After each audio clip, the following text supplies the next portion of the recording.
Eu vou falar hoje sobre o desafio e a capacitação da profissionalização na Defesa Civil de Campinas. Trata-se de um assunto extremamente importante e acho que precisamos discutir de uma forma bastante adequada. O desafio que eu diria para vocês que numa cidade com 1 milhão de habitantes, com um grande número de ameaças, você ter uma defesa civil funcionando de forma ininterrupta, 24 horas. Eu vou eu vou comentar com vocês o grande desafio da profissionalização e da qualificação dos servidores aqui na Defesa Civil de Campinas e as dificuldades para se manter uma estrutura de atendimento durante 24 horas. Nós temos um rol de ameaças bastante significativas, uma cidade com mais de 1 milhão de habitantes, e realmente é algo que é um grande desafio. A Defesa Civil de Campinas ela foi estruturada em 1990. Ela foi estruturada como uma comissão municipal de defesa civil, como a maioria das cidades no Brasil, e ela tinha um caráter muito filosófico. Eu diria para você que a defesa comunitária, naquela época, todos nós aprendíamos que era fundamentada no princípio de que nenhum governo tinha capacidade para resolver todos os problemas, que você precisava contar com a colaboração de todos os parceiros. E assim foi constituída a Defesa Civil, possuía 10 servidores públicos designados para essa função, mas realmente era algo bastante difícil para gerenciar uma cidade como Campinas. Em 1994, nós observamos que havia necessidade da transformação de uma comissão em um departamento de defesa civil, onde nós precisaríamos dar visibilidade, materializar ações mais concretas. Nós tínhamos instalado o telefone 199 e nós começamos a perceber a necessidade de você ter profissionais em condições de fazer atendimento pelo telefone 199. E já nessa época, o governo federal já estava trabalhando com o conceito de segurança global. Já não era mais aquela da defesa comunitária. Isso parece insignificante para quem está na área de defesa civil, que isso é mais semântica, mas não é. Esse é um conceito, era um conceito bastante abrangente e que isso demonstrava muitas vezes a fragilidade que você tem dentro de uma cidade, como é que você vai eliminar, erradicar desastres, como é que você vai desenvolver isso. Então, foi uma situação bastante importante essa adequação de uma comissão para um departamento de defesa civil. Algo muito importante, como todas as cidades, acredito que do Brasil, começou principalmente seguindo as diretrizes do governo federal. O artigo 22 da Constituição estabelece que é privativa a União legislar sobre Exército, Aeronáutica, Marinha, Mobilização Nacional e Defesa Civil. E então nós seguimos exatamente as diretrizes, inclusive essa apostila ela era encaminhada para todas as cidades a nível de Brasil e sempre incentivava para você não onerar de forma excessiva o município, que você agregasse servidores de diversas secretarias para executar as funções numa comissão, numa coordenadoria municipal de defesa civil. E a Campinas fez nesse sentido também, adotou esse procedimento. Só que em 2003, 17 de fevereiro de 2003, nós chamamos que foi uma chuva centenária, uma chuva do século, foi uma chuva realmente extremamente significativa para o município. Foram mais de 5.000 moradias afetadas, mais de pontes e travessias, mais de 79 atingidas, 6 mortos, inclusive a morte de um bombeiro durante o salvamento. E naquele momento se evidenciou a necessidade de que a Defesa Civil Municipal de Campinas não atendia aquilo que se imaginava ou aquilo que se pretendia. Foi realmente um dia extremamente grave, um dia que marcou a cidade de Campinas com essas mortes e também os danos causados. E aí passamos a questionar ou a fazer uma revisão de tudo que nós estávamos fazendo até aquele momento, se aquilo surtiria efeito numa situação semelhante, caso acontecesse. E aí chegou o que nós falamos a hora da mudança, a definição da missão E é interessante, quando nós falamos a definição da missão, realmente foi o grande nó. Então, nós encomendamos um serviço, um trabalho chamado Cenários Prospectivos, trouxemos uma equipe para fazer uma consultoria, não foi paga essa consultoria, foi até gratuita, no sentido de que nós desenvolvêssemos um cenário na época, para 2010. Então, nós montamos um grupo coordenador estratégico. Naquela época, eu estava ainda na Coordenadoria Regional de Defesa Civil, um grupo de controle de analistas e um grupo de peritos, para que nós estudássemos um estudo para o cenário para 2010 e como que a Defesa Civil estava se preparando, e a definição da missão foi fundamental. Então, vocês percebam que no quadro da direita, a descrição de eventos futuros, a opinião dos peritos. Aqui foi o grande divisor de águas. Nós percebemos que das pessoas que estavam trabalhando, do quadro de especialistas que estavam ali efetivamente contribuindo no nosso trabalho, eles não tinham clareza de qual era a missão da Defesa Civil.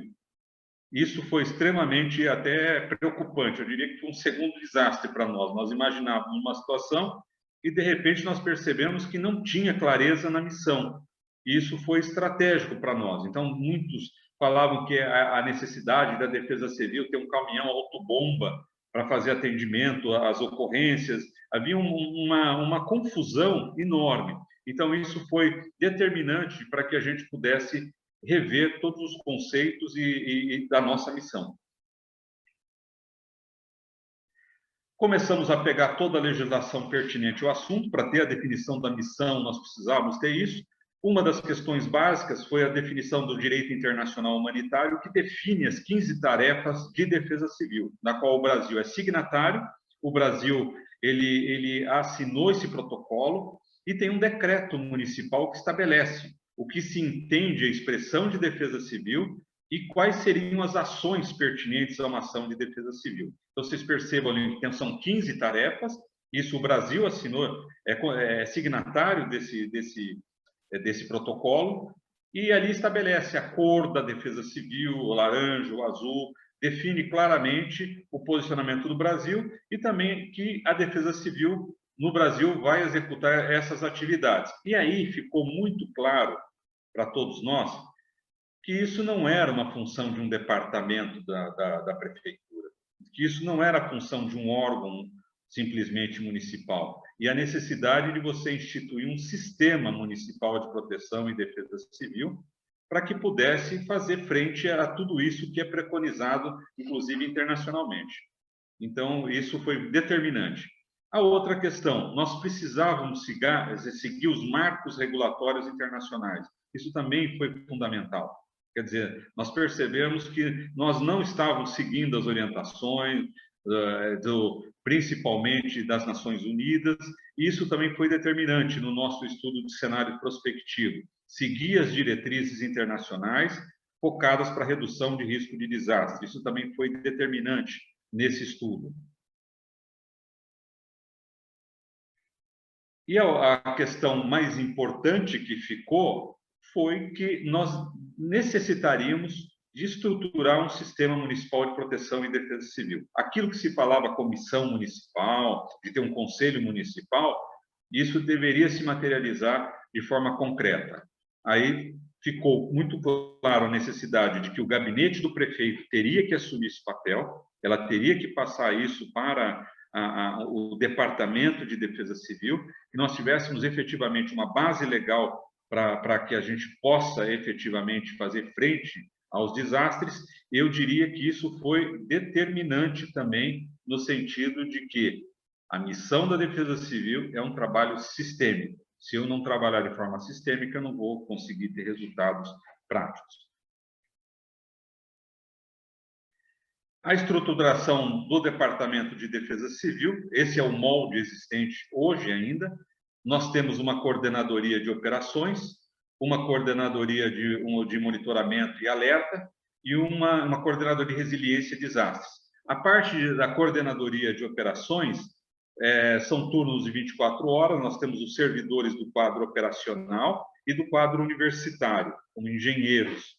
E dentro dessa estrutura, eu ainda estou falando da questão relacionada à defesa civil, da estruturação, da importância da profissionalização. Nós pegamos funcionários do quadro operacional da prefeitura e do quadro técnico. Na área de monitoramento e alerta, nós pegamos do quadro administrativo e na parte do atendimento telefônico, também nós tivemos que fazer um concurso à parte, um processo seletivo por causa de 6 horas de atendimento telefônico. Então, esse é o quadro. E aqui ao lado nós temos a totalização dos servidores e o quadro de áreas administrativas, operacionais, central integrada da Defesa Civil, e isso é o que está valendo hoje. Isso é fundamental e é determinante nesse sentido do que nós pretendemos falar sobre a profissionalização. Uma questão que foi fundamental, a obrigatoriedade que todos os servidores devam passar por um curso de formação com a Escola de Governo do município, com a Secretaria de Recursos Humanos. A outra questão é que, para ser chefe, ele precisa ter, obrigatoriamente, ter um curso de formação de gestão e também passar por um processo seletivo, um concurso interno, para ser chefe na área de defesa civil. E outros treinamentos, como atendimento 199 e também jogos de desastre, que era focado no sistema, quer dizer, preparação dos outros atores para ações de defesa civil. Pode passar? Todos os anos, então, nós temos esse curso de formação, os simulados, a questão de viaturas, a questão relacionada também principalmente aos uniformes, a questão de EPI, a questão da insalubridade ou adicional de risco, a questão do pagamento sobre aviso, a questão de pagamento de hora extra, de hora escala, de regime de direção para dirigir viaturas. Então, isso também foi fundamental no sentido de você preparar e qualificar e dar condições a esses servidores. A questão do call center, como eu já disse, foi um processo à parte. E um outro detalhe que foi fundamental foi a questão das ferramentas utilizadas. Hoje, praticamente, toda a ação da Defesa Civil ela é informatizada. A ocorrência, ela é entrada. E tem mais um detalhe. A ocorrência não pode acabar na Defesa Civil. Qualquer ocorrência que é atendida pela Defesa Civil, obrigatoriamente, ela tem que ir para algum órgão do Sistema Municipal de Proteção e Defesa Civil. Não pode nenhuma ocorrência acabar na própria Defesa Civil. Algum órgão tem que se manifestar sobre aquele tipo de ocorrência e é um protocolo único da Prefeitura. Ou seja, ele tem que responder para o solicitante que ligou no 99. Pode passar? A parte de monitoramento e alerta. Só na parte de monitoramento e alerta nós estamos hoje com 28 servidores que se revezam 24 horas, acompanhando os monitoramentos da CEMADEM, do SENAD, do CGE de São Paulo, enfim. Esse é um trabalho árduo, é um trabalho que nós estamos investindo muito. E toda ação, qualquer alerta que chegue na Defesa Civil, automaticamente ele é publicado no site. A redução de áreas de risco, foi isso que foi determinante, inclusive com a ONU, para que a Campinas recebesse o prêmio Sasakawa. Então, nós reduzimos de forma significativa e aqui temos o que era e como está a situação hoje. E aí nós tivemos um inquérito no Ministério Público Estadual sobre desvio de função. De tudo que nós fizemos nesse sentido, aí nós tivemos 4 anos recebendo denúncias de várias pessoas que não passaram no concurso, quer dizer, que não entraram no concurso, alegando que aqueles servidores que estavam trabalhando na Defesa Civil, eles estavam em disfunção, em desvio de função. Então, cada hora que se encerrava esse inquérito, abria-se outro, além das denúncias que levavam para a imprensa. Então, eu diria para vocês que foi um trabalho muito difícil. A despeito de nós seguirmos todas as diretrizes, ainda tivemos que responder esses inquéritos. Nós temos na legislação federal a questão do que se define como agente de defesa civil, mas aqui foi bastante significativo. Isso não servia como base para o próprio Ministério Público. Quer dizer, onde está escrito que um agente de defesa civil pode apoiar o Corpo de Bombeiros numa questão de um incêndio, numa mata, em qualquer outra situação. Então, nós realmente precisávamos ter aquilo muito bem definido do ponto de vista de legislação. E, para fazer minha conclusão, eu diria para vocês o que eu entendo como fundamental.